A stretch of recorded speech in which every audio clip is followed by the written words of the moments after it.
사람들이 가지고 있는 마음의 평안이라고 하는 것은 사실 그렇게 오래 가지도 않고, 또 이게 상황에 따라서 평안이 있을 때도 있고 갈등이 있을 때도 있고, 또 어떨 때는 불안할 때도 있습니다. 그런데 이 세상이 주는 평안이 우리 평안의 전부인 것처럼 생각하는 사람들이 참 많이 있습니다. 경제가 안정되면 평안할 거다. 또 실제 경제가 좀 안정이 되면 마음이 놓이다가도 갑자기 일어난 사건 하나 때문에 우리의 평안이 산산조각이 나버립니다. 그게 별거 아닌데도 불구하고 그런 일 하나 생기면 굉장히 마음속에 여러 가지 갈등도 생기고 이걸 어떻게 해야 되나 걱정도 됩니다. 건강이 좋을 때는 굉장히 기분이 좋죠. 또 컨디션이 굉장히 올라가 있을 때는 기분도 업됩니다. 그런데 감기 하나 걸리고, 또 요즘에는 코로나가 다시 유행한다고 하는데 좀 약간 기침이라도 하고 목이 잠기면 이 코로나 걸린 거 아닌가, 또 우리 식구들한테 다 옮기는 거 아닌가, 이것도 이러다가 내가 폐렴까지 와가지고 죽는 거 아닌가, 별 생각이 다 듭니다. 작은 병 하나에도 금방 우리의 마음이 무너지는 거죠. 한 번 잘못됐다고 해서, 또 한 번 실패했다고 해서 그거 끝난 거 아닌데 세상 다 끝난 것 같은 마음이 들 때도 있거든요. 그래서 사람들은 그 한 번 잘못된 것이 다 끝난 것처럼 생각하는 이런 어처구니 없는 행동들과 생각을 하게 되는 겁니다. 오늘 본문 말씀은 뭘 얘기하느냐면, 믿음으로 의롭다 하심을 받은 우리 성도들은 내 마음속에 참된 복음의 열매가 있습니다. 그건 세상이 줄 수도 없고 세상이 빼앗아갈 수도 없는, 하나님만이 주실 수 있는, 오늘 우리가 부른 찬송처럼 하나님의 선물입니다. 이게 하나님이 주시는 평안이라고 하는 거예요. 그 평안이 우리 마음속에 자리 잡고 있어야 됩니다. 그 얘기를 하고 있습니다.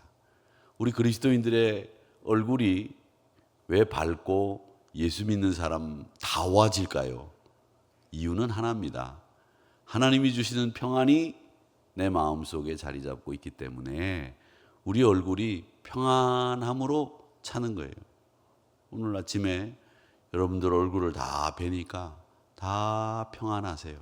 얼굴은, 우리 장로님들, 권사님들 얼굴은 환하게 아우라가 일어나고, 우리 권사님들 얼굴은 그냥 환해가지고, 여기서 지금 제일 보면 김미경 권사님이 앉은 자리에서 보면 김미경 권사님 얼굴이 제일 환해요. 환해요.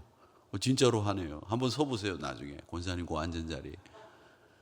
빛이 받아가지고 권사님이 피부도 뽀얀데 얼굴도 허해가지고, 그 옛날 그 어르신들이 미인을 얘기할 때 보름달 같다 그랬는데, 이 권사님 얼굴이 보름달처럼 보여요.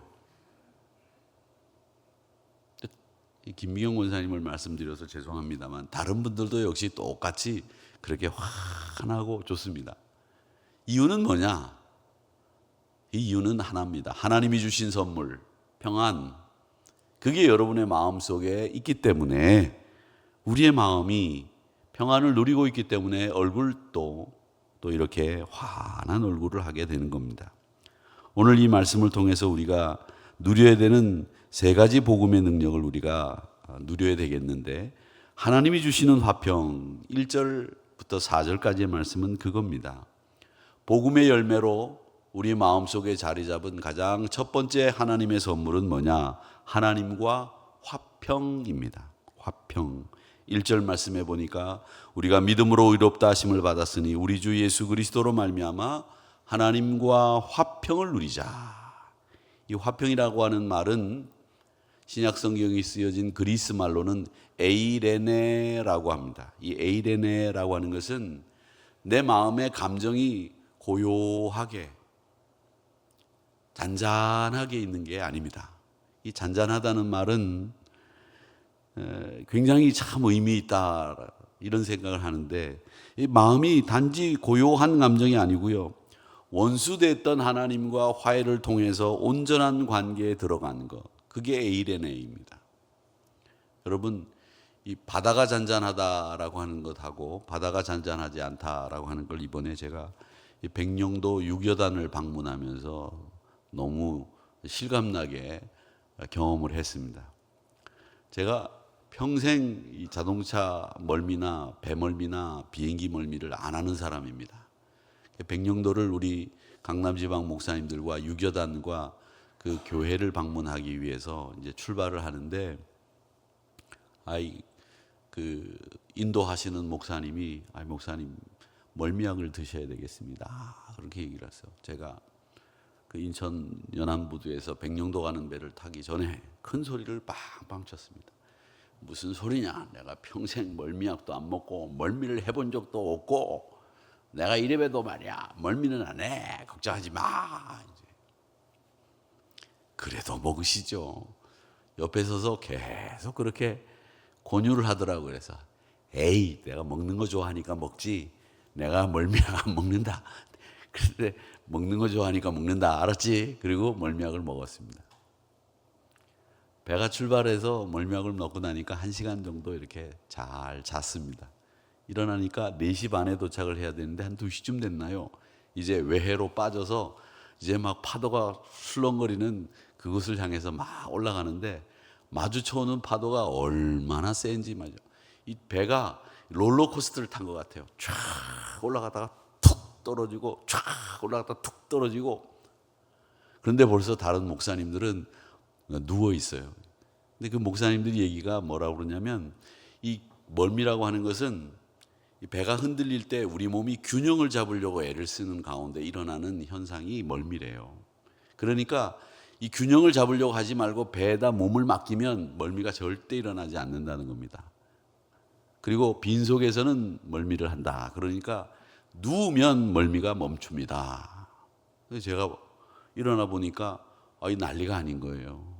뒤에 가서 다 누워 있어요. 뭐 체면이고 뭐고 다 누워 있는 거예요. 그래서 사도 바울이 이 유라굴로 광풍을 만났을 때 이런 풍경이었겠구나 생각을 하고 저도 가서 누웠습니다. 그래서 다른 목사님들은 뭐 얼굴이 노래가지고 있는데 그래도 저는 괜찮았는데 전 누워도 안 되는 거예요.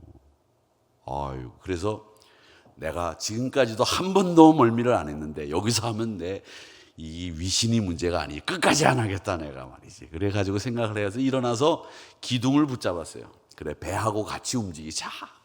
그래서 다른 사람들 다 누워 있는데 그 기둥을 2시간 반 동안 꽉 끌어안고 있었습니다. 제가 우리 집사람을 그렇게 2시간 반 동안 끌어안고 있었으면 사랑 많이 받았을 거예요. 야, 진짜 그러니까 멀미가 멈추고 먼 바다를 바라보니까 멀미가 멈추더라고요. 그래서 여러분, 이 멀미가 심하면 그 배와 함께 같이 몸을 움직이면, 그러니까 배를 붙잡고 있으면, 기둥 같은 걸 붙잡고 있으니까 딱 멈추더라고요. 그런데 멈췄는데 시간을 보니까 2시간 반이 남아 있어요. 서서 2시간 반 동안 그 기둥을 붙잡고 갈 생각을 하니까 다리 힘이 쫙 풀리면서, 이야, 진짜 걱정이 되더라고요. 근데 어찌 해가지고 이제 도착을 했습니다. 그런데 이제 도착을 했는데 문제는 다시 서울로 돌아오는 게 문제예요. 또 그 일을 하려고 하니까 까마득하더라고요. 그런데 거기를 다녀온 분들의 얘기가 액상 멀미약과 알약 멀미약을 동시에 먹으면 효과가 크다는 거예요. 그래서 가기 전날부터 제가 앞에 앉아가지고 계속 물 멀미약, 액상으로 된 멀미약을 찾으러 다니는데 없어요. 근데 그 배를 타는데 앞에 약국에서만 판다는데 그 아침 7시에 배를 타는데 그 약국이 문을 열겠느냐, 이거 문을 안 열면 이 큰일 났다 생각을 해가지고 가는 데마다, 약국이 있는 데마다 다 서가지고 액상 멀미약이 있는지 찾았는데 없어요. 당일날 아침에 배를 타게 됐는데 하나님의 도우사 마침 그 약국이 문을 열어서 액상 멀미약을 파는 거예요. 그래서 올 때들 다 고생했으니까 목사님들이 다 이제 멀미약을 먹고 액상 멀미약도 먹고 알약도 먹고 다 먹었어요. 그리고 이제 배를 탁 타고 이제는 내가 오늘은 이제 집에 가는 날이니까 그냥 아무렇지도 않게 가겠다 생각을 하고 배를 탔는데 바다가 거울같이 잔잔한 거예요. 멀미약을 안 먹어도 될 정도로 잔잔해가지고 배가 한 번도 이렇게 올라갔다 내려간 적 없이 그대로 오는 거예요. 야, 먹은 멀미약이 얼마나 아깝던지 말이죠. 얼마나 이틀 동안 거기서 오늘 배를 탈 것을 고생했는지 마음을 썼는지 모릅니다. 어쨌든 잘 돌아왔고 또 유교단 사단교회도 잘 방문하고 여단장님도 잘 만나고 그리고 돌아왔습니다마는 이 고요하다라고 하는 게 그렇게 참 좋은 건지 그때 알았어요. 야, 파도가 치는 거. 우리 인생이 그렇게 차이가 많이 나는 거예요. 파도가 치면 멀미약을 먹어도 이 힘들고 어려운 거. 파도가 안 치니까 멀미약 안 먹어도 되는 이런 고요한 바다를 오는 것. 이게 진짜 평안이구나라는 것을 제가 그때 경험을 했어요. 하나님이 주시는 평안은 바로 그겁니다. 거울같이 미끈한 바다를 아무 일 없다는 듯이 오는 가는 그 마음의 상태, 그게 에이레네라고 하는 상태입니다. 이걸 우리는 히브리 말로 샬롬이라고 그렇게 부르는데 이 샬롬이라고 하는 것은 결국 뭐냐? 전쟁이 없는 거 아니고 걱정이 없는 게 아니고 하나님과의 바른 관계 속에서 우리가 누리는 총체적인 평안, 그게 에이레네라고 하는 겁니다. 그러니까 이것은 우리의 노력으로 이루어지는 게 아니라 환경이 바뀐다고 이루어지는 게 아니라 하나님께서 보내주신 그리스도 예수 십자가를 통해서 우리 안에 누리게 될 수 있게 된 평안입니다. 그래서 오늘 이 말씀을 이 은혜는 고난마저도 새로운 의미로 해석하게 합니다라는 뜻으로 이 얘기를 합니다. 뭐라고 하느냐? 환난은 인내를, 인내는 연단은 소망을 이루게 됩니다. 이렇게 이야기를 하시면서 결국 환난이 소망이 되는 이야기를 하고 있는 거죠. 환난이 어떻게 소망이 됩니까? 그런데 환난이 인내를 낳고 인내가 연단을 낳고 연단이 결국 소망까지도 가는 이 과정을 통해서 환난이 소망으로 바뀝니다. 그러니 우리 마음속에는 하나님이 주시는 에이레네 평안이 없을 수가 없으죠. 이 복음은 환난조차도 소망으로 바꾸는 능력이 있습니다. 그렇게 이야기를 합니다. 여러분 잘 아시는 것처럼 이 진주가 만들어지는 과정이 그렇다지 않습니까? 조개가 상처를 입으면 그 상처 입은 그 자리에서 진액이 나와서 진주가 생긴다고 하지 않습니까? 그 상처를 덮기 위해서 진액을 흘려보내는 것이 진주가 된다고 하지 않습니까? 그러니까 진주는 인조 진주나 자연산 진주나 똑같은 거예요, 사실은. 왜? 사람이 상처를 일부러 내가지고 진액이 흘러나오게 인위적으로 만든 게 인조 진주예요. 그러니까 여러분, 이 진주를 인조로 산다고 해서 가짜 아니에요. 똑같아요, 성분은. 상처를 싸매기 위해서 나온 진액으로 형성된 게 진주이기 때문에 그렇죠.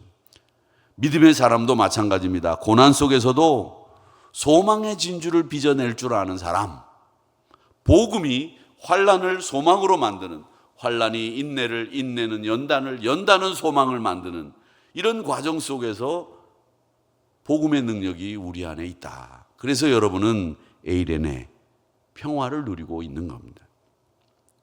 오늘 5절의 말씀에 보면 두 번째 성령을 통해서 주어진 확신이 있는데 소망이 우리를 부끄럽게 하지 않습니다. 왜? 성령으로 말미암아 하나님의 사랑이 우리 마음에 부어진 바 되었습니다. 그러니까 내 마음속에 뭐가 있느냐면 성령을 통해서 하나님의 마음이, 하나님의 사랑이 우리 마음에 부어졌다는 거예요. 그러니까 여러분 왜 깔때기를 통해 가지고 그 통 안에다가 참기름을 붓듯이 이 깔때기가 성령이라고 생각하시면 되고 이 통은 우리 마음이라고 생각하시면 돼요. 붓는 것은 하나님의 사랑이에요. 그러니까 하나님의 사랑을 깔때기인 이 십자가를 통해서, 성령을 통해서 우리에게 부어주셔서 우리 마음속에 하나님의 사랑이 꽉 차는 것, 그게 확신이에요. 그러니까 확신은 하나님의 사랑을, 성령으로 말미암아 우리 마음에 부어 넣는 것. 그래서 우리가 확신이 생기고 평안이 생기게 된다라고 하는 겁니다. 초대 교부 중에 황금의 입술이라고 하는 별명을 가진 크리소스툼이라고 하는 교부가 있었습니다. 크리소스툼. 그 사람은 이 부으셨다라고 하는 말이 동사잖아요. 근데 이 동사인데 이 동사가 완료 시제래요. 그러니까 지금도 붓는 게 아니라 하나님이 우리 마음속에 이미 완료 시제 다 부어 주셨다는 거예요. 그런데 그 부어 주셨는데도 불구하고 하나님의 사랑을 느끼지를 못하고 확신을 갖지 못하고 산다는 거예요. 그래서 크리소스톰은 이 부으셨다라고 하는 말은 완료 시제입니다. 이 완료 시제라고 하는 것만 알아도 우리의 마음속에는 평안이 확신이 있습니다. 여러분 마음속에 하나님의 사랑이 이미 부어져서 끝난 거예요. 더 부을 게 없는 거예요. 그러니까 여러분 환경이나 여러분 감정에서 평안을 얻으려고 하지 마세요. 일이 잘 되면 하나님이 나를 무진장 사랑하시는가 보다. 일이 잘 안 풀리면 하나님이 나를 잊으셨네. 내가 뭘 잘못했나? 성령 하나님은 환경이나 감정을 뛰어넘어서 하나님의 사랑은 절대 멸하지 않는다는 것을 보증해 주는 겁니다. 이 변하지 않는 게 참 좋은 것 같아요. 제가 오늘 새벽에 저희 이제 둘째 딸이 이제 애를 낳고 이제 100일이 돼서 이제 지네 신랑한테로 이제 가는 날입니다. 제가 아침에 공항에 데려다 줘야 되는데 새벽 기도를 인도를 할 시간이 없는 것 같아요. 그래서 이 새벽 기도를 오늘 못 하고 가겠다 생각을 하고 이제 있었는데 아침에 이제 씻고 있는데 딸아이가 아빠 비행기 시간이 2시간 늦어졌대요. 그러니까 새벽 기도하고 출발하셔도 될 것 같아요. 그래서 그래? 그놈의 비행기는 왜 이렇게 늦냐냐? 그 비행기 이름이 뭐냐? 그랬더니 에로티래요. 에로티. 폴란드 항공이래요. 그 폴란드 바로 옆에 있거든요.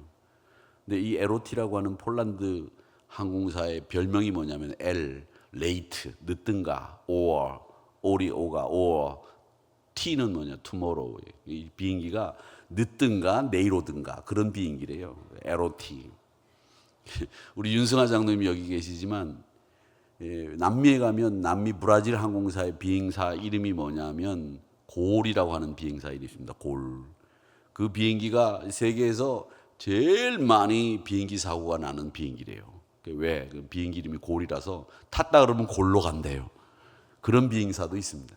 근데 이 에로티라고 하는 폴란드 항공사 비행기가 어쩐지 정시에 출발한다. 그랬더니 아침에 벌써 late or tomorrow입니다. 오늘 가는 것만 해도 다행이죠. 이 사람도 이렇게 자꾸 변하는 사람을 보면 짜증이 납니다. 여러분, 사람은 변하지 않는 게 좋아요. 저도 생각할 때 안 변하는 게 좋습니다. 이게 변하면 옛날 어른들이 뭐라 그럽니까? 이 죽을 때가 됐나? 이런 얘기 하시는 이유가 사람이 잘 안 변하거든요.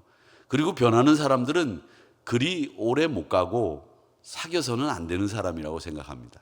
근데 하나님은 일절 변함이 없는 분이에요. 만홀히 여김을 당하지 아니하시는 분, 변함이 없는 분, 약속을 하시면 꼭 지키시는 분이 우리 하나님이시다라고 하는 것을 이야기하고 있습니다. 그렇기 때문에 이 복음의 능력은 마지막으로 하나 더 생각할 것은 6절에서부터 11절까지의 말씀은 이렇게 얘기합니다. 우리가 아직 연약할 때 기약대로 그리스도께서 경건하지 않은 자를 위하여 죽으셨도다. 의로운 사람, 유명한 사람, 높은 사람을 위해서 죽는 거 그것도 쉽지 않습니다. 대통령이 총을 맞으려고 하면 경호원들이 으악 하고 이렇게 막아서지 않습니까? 제가 만약에 넘어지거나 제가 만약에 총을 맞는 경우가 생기지는 않겠지만 생기게 될 경우에 우리 앞에 계신 우리 부목사님들은 목사님 제가 맞겠습니다 하고 딱 막아줄 여기까지만 하겠습니다. 왜냐하면 9598에서 제가 커피를 마시고 이 앞에 서 있더라고요. 우리 부목사님들이 딱 서 있는데 제가 바쁜 마음에 계단으로 안 내려오고 이렇게 비스듬히 돼 있는 거기를 내오러다가 미끄러졌어요. 그래가지고 바지도 찢어먹고 그랬는데 우리 부목사님들이 목사님 괜찮으세요? 그리고 한 명도 저한테 안 뛰어오더라고요. 이럴 수가 있습니까? 내가 지금 이 자리에서나 얘기하는 건데, 근데 이분들이 제가 총을 맞을 일이 생기면 목사님 제가 맞겠습니다 그러면서 아무도 안 막을 것 같아서 제가 그날 되게 서운했어요. 정신들 차려요.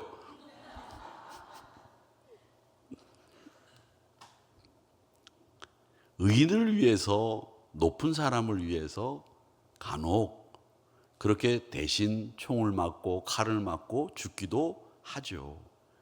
그런데 여러분, 죽을 사람이 있는데 그 죽을 사람을 위해서 대신 죽는 사람은 없다는 거예요. 그게 오늘 말씀이에요. 그런데 우리가 죽을 사람이라는 거죠. 우리가 죽을 사람이라는데 우리 죽을 사람을 살려내기 위해서 목숨을 내주신 분이 그리스도 예수다. 그 십자가다. 그 십자가를 통해서 하나님이 내가 너 사랑해. 내가 너 변치 않고 사랑한다. 이 사랑을 확증하셨다는 이야기입니다. 이게 6절에서부터 11절까지 말씀이에요. 이게 복음의 핵심인 겁니다. 여러분, 그래서 우리는 이 십자가가 죽을 수밖에 없는 사람을 살려낸 부활의 능력을 보여주는 가장 대표적인 핵심이고요. 신학자들은 이 십자가는 사랑의 화산이 폭발한 거다, 그렇게 이야기를 했습니다. 그렇기 때문에 우리 성도님들 삶에 갈등이나 낙심이 찾아오거나 여러분이 가지고 있는 평안이 흔들릴 때는 예배를 드리면 가라앉겠지. 그러나 십자가의 감격이 사라지고 삶의 무게에 눌려 있을 때는 이 에이렌의 평안이 잘 안 보이고 잘 안 느껴져요. 그럴 때 다시 한번 십자가를 바라보시면서 다시금 하나님의 사랑을 확신하시고 성령이라고 하는 깔때기로 하나님의 사랑을 이 통이라고 하는 우리 마음에 부어주신 그 샬롬을 여러분 꼭 누리시면서 오늘도 십자가 앞에 서시기를 바라고, 예수님의 사랑 안에서 마음의 평안을 회복하시고 복음의 능력으로 살아가시는 우리 한우리 성도님들이 되시기를 주님의 이름으로 축복합니다. 그래서 오늘 하루도 하나님이 주시는 평안으로 늘 웃으시면서 늘 기쁜 마음으로, 또 오늘 해결해야 될 문제들이 있다면 여러분들의 문제가 오늘 안에 다 해결되는 역사를 경험하게 되기를 축복합니다.